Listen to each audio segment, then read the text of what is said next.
ये देखिए रागी आलू पराठा, अच्छे से देखिए पूरी स्टफिंग भरी हुई है ना और एकदम सॉफ्ट पराठा है। और ये है चटपटा रागी का गोभी पराठा, और ये है रागी का मूली से भरा हुआ पराठा, एकदम पतला पतला बिना फटा हुआ। और ये देखिए मैं आपको खोल कर दिखाती हूँ कैसे एकदम से इसके अंदर मूली भरी हुई है। मैंने इसमें प्रॉपर मूली के अंदर स्टफिंग की है। और ये है रागी पनीर पराठा, लग रहा है ना एकदम बढ़िया। तो स्वाद और सेहत से भरपूर मिलकर बनाते हैं ये पराठे। तो सबसे पहले बनाते हैं गोभी के पराठों की स्टफिंग। इसके लिए गोभी के फूल को तोड़कर गर्म पानी में डाल देंगे, जिससे कि इसके अंदर की सारी लगी हुई मिट्टी और जो छोटे छोटे कीड़े होते हैं वो बाहर निकल कर आ जाएंगे।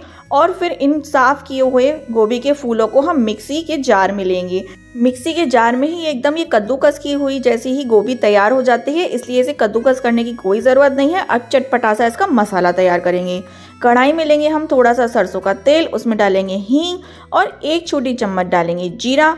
जितनी हमारी गोभी की स्टफिंग तैयार करनी है उसी के अनुसार इसमें हमें मसाले डालने हैं। जीरा डालने के बाद इसमें डालेंगे हम 1 छोटी चम्मच अजवाइन।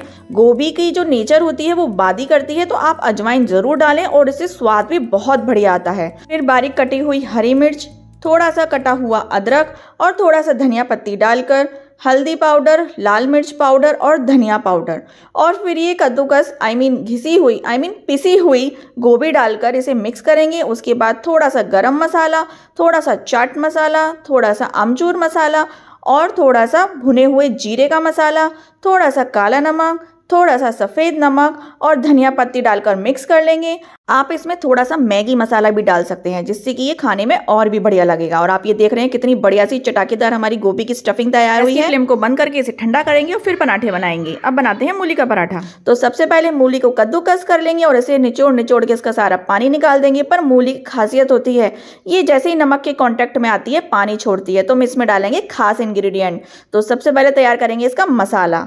कढ़ाई में तेल लेकर उसमें हींग, जीरा, अदरक, हरी मिर्ची, लाल मिर्च पाउडर, हल्दी पाउडर, सूखे धनिए का पाउडर, गरम मसाला और भुना हुआ जीरा हम इसमें डालेंगे। फिर डालेंगे कद्दूकस की हुई हमारी मूली और थोड़ा सा इसमें काला नमक और सफ़ेद नमक और थोड़ा ज़्यादा सा आमचूर का पाउडर और फिर सीक्रेट इंग्रेडिएंट बेसन।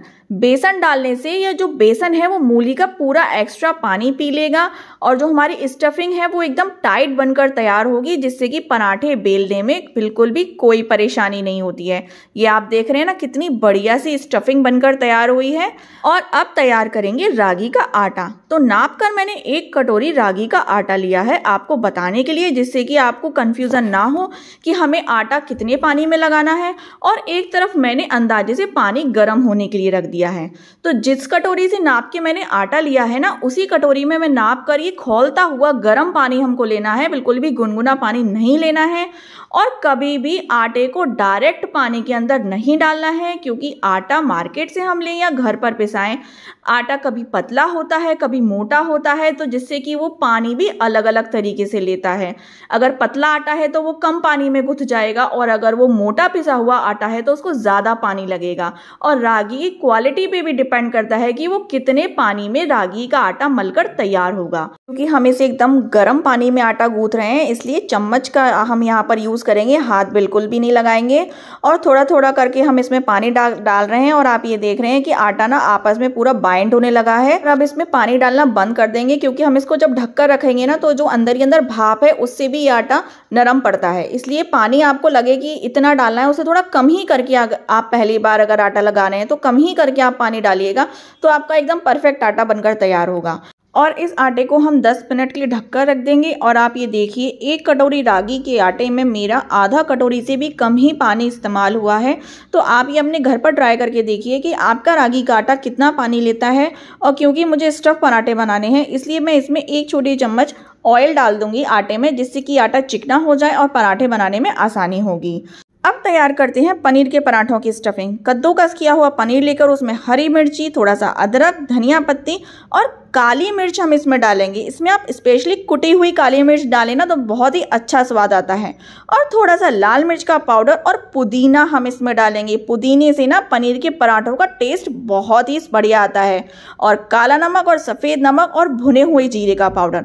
मतलब पनीर की स्टफिंग में ना आपको काली मिर्ची, जीरा पाउडर और पुदीने का पाउडर। इन तीनों चीज़ों के कॉम्बिनेशन से ना पनीर के पराठों का स्वाद बहुत ही निकल के आता है।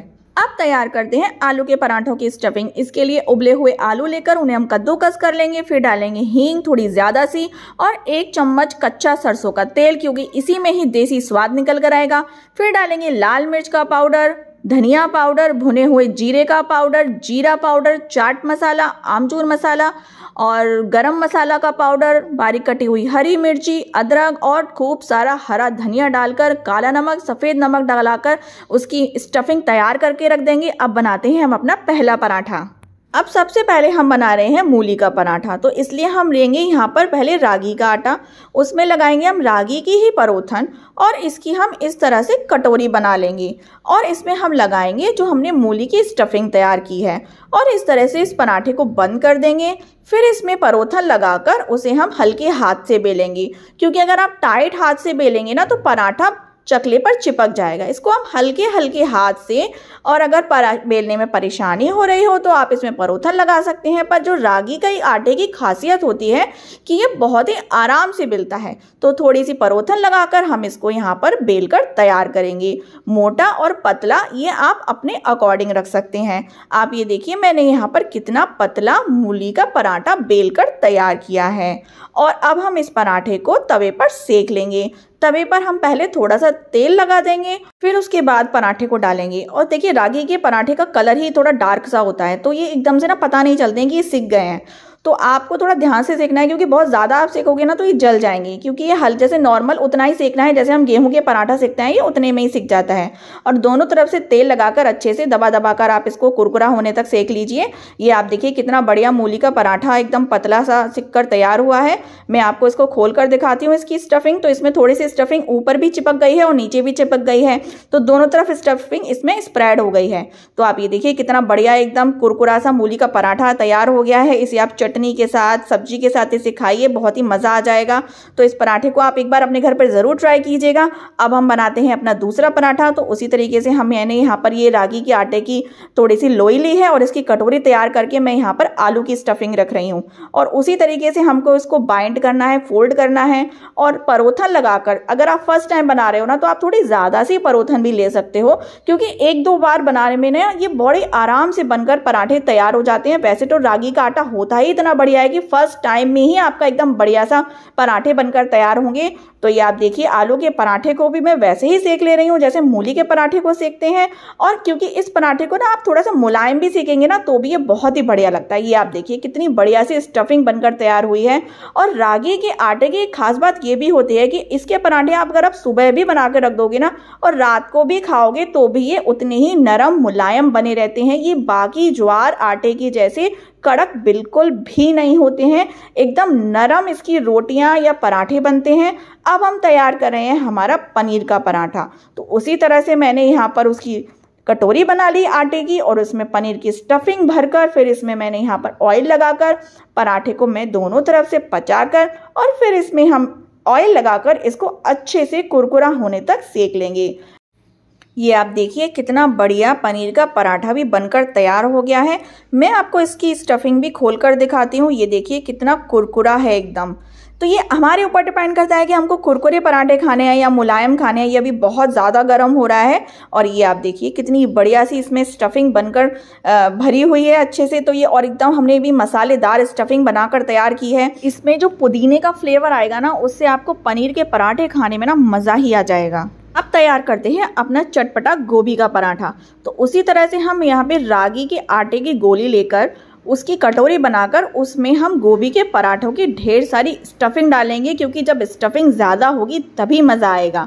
और हमने इस पराठे में सारे मसाले डाले हैं, तो ये जो पराठा है ना ये अपने आप में ही संपूर्ण है। इसमें आपको चटनी या अचार की किसी की भी ज़रूरत नहीं पड़ने वाली है। तो इसी तरह से रागी की परोठन लेकर हम उसके बेलेंगे। साइड से अगर थोड़ा बहुत पराठा फट भी जाता है तो उसे आप आटे से इस तरह से चिपका भी सकते हैं, कोई फर्क नहीं पड़ता भाई, खाना तो हमें खुद ही को है, पता भी तो चलना चाहिए कि इसमें स्टफिंग किसकी है। तो इसमें थोड़ा सा ऑयल लगा के दोनों तरफ से बढ़िया तरीके से एकदम कुरकुरा होने तक हम इसे सेक लेंगे और हमारा मज़ेदार रागी का गोभी का स्टफ किया हुआ पराठा बनकर तैयार हो जाएगा। देखिए आप पहली बार बना रहे हैं और स्टफिंग अगर थोड़ी बाहर दिखती भी है तो सिंपल सी बात है, क्या फ़र्क पड़ता है, स्टफिंग दिख रही है क्योंकि हमने उसमें स्टफिंग डाली है। तो स्वाद और सेहत से भरपूर रागी के ये सेहतमंद पराठे आप अपने घर पर ज़रूर बनाइए। मेरे वीडियो को ज़्यादा से ज़्यादा शेयर कीजिए। बस एक बात का ध्यान रखिए, रागी और मेथी के पराठे साथ में कभी नहीं बनाने हैं। ये क्यों नहीं बनाने हैं, अगर आपको इसका रीज़न पता है तो नीचे मुझे कमेंट बॉक्स में कमेंट करके ज़रूर बताइए। Thank you for watching.